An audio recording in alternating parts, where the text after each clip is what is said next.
Il y a un peu plus de 3 siècles, un évêque fait réaliser par Coronelli ces globes magnifiques sur lesquels on porte les connaissances scientifiques et géographiques les plus complètes du moment pour les offrir à Louis XIV. Et pourtant, entre la conception et la réalisation, il y a déjà des éléments qui sont dépassés et qui apparaissent comme faux.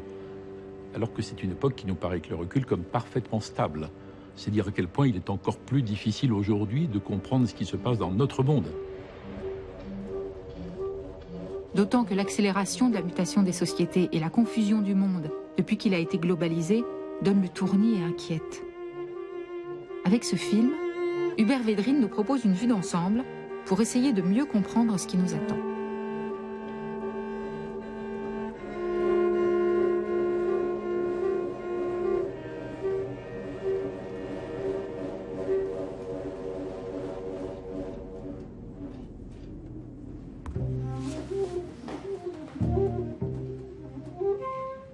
C'est beau ce lever de terre depuis la Lune.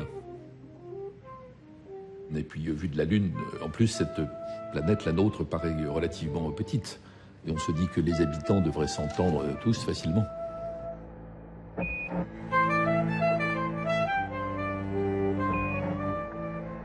You could say that when the first satellites went around the planet, they put what happened in nature up until that time inside a man-made environment for the first time in history. Another way to put it is to say there are now no more passengers on Earth, only crew. The planet has now become Spaceship Earth. La métaphore de McLuhan est très jolie. On aimerait bien que les habitants de la planète constituent un équipage. Enfin, on en est loin, en réalité. On n'est pas encore dans la communauté internationale, qui est un terme chaleureux.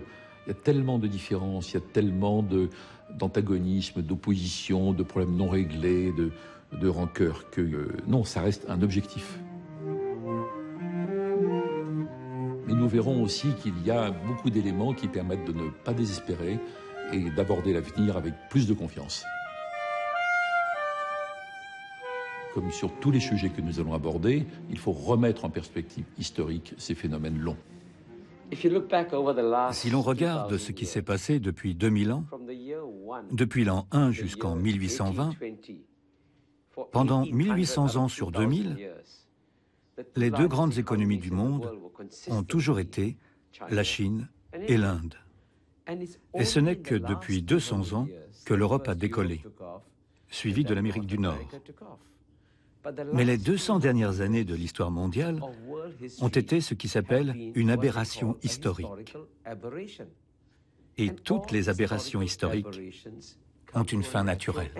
On est vraiment du XVIIIe siècle jusqu'au début du XXIe siècle dans un monde singulier où l'Occident regarde le reste du monde, l'autre, avec un sentiment de supériorité. Et c'est ce monopole qui s'achève. La Chine, héritière des empires, retrouve la place qui était la sienne dans l'histoire. C'est une puissance réémergente. Ça change tout. On peut dire ça. Dans mon livre, je commence mon chapitre sur la Chine par une visite que je fais à la Royal Academy of Arts de Londres, cette exposition qui s'appelle Les Trois Empereurs, qui décrit l'art chinois entre le XVIIe et le XVIIIe siècle. Et l'œuvre principale, l'œuvre qui est la raison d'être de cette exposition, qui a été organisée par le gouvernement chinois, c'est les ambassadeurs de l'Occident qui font la queue, les uns derrière les autres, pour rendre hommage à l'empereur de Chine. Et le message explicite de cette exposition, c'est « Demain, vous ferez comme ces ambassadeurs au XVIIIe siècle.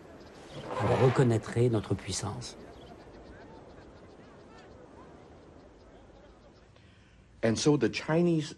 Donc, les Chinois se disent « Nous avons été au bas de l'échelle mondiale pendant 200 ans. Maintenant que la Chine se relève, tout ce qu'elle veut, c'est être une, pas là, une nation respectable, forte, et engagé dans la famille des nations du monde entier.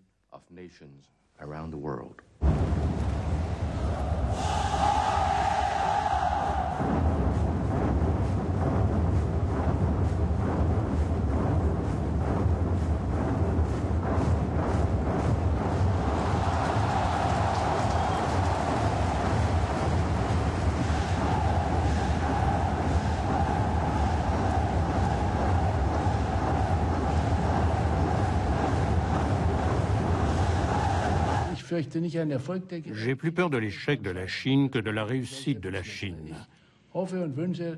Si l'on suit ce développement vertigineux... Échec politique.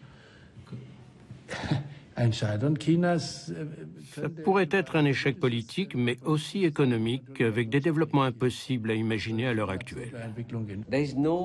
Il n'y a pas d'autre façon de résoudre les problèmes du monde. Les problèmes mondiaux appellent des solutions mondiales. Pour reprendre une image très simple, autrefois, quand nous vivions dans 192 pays différents, c'était comme vivre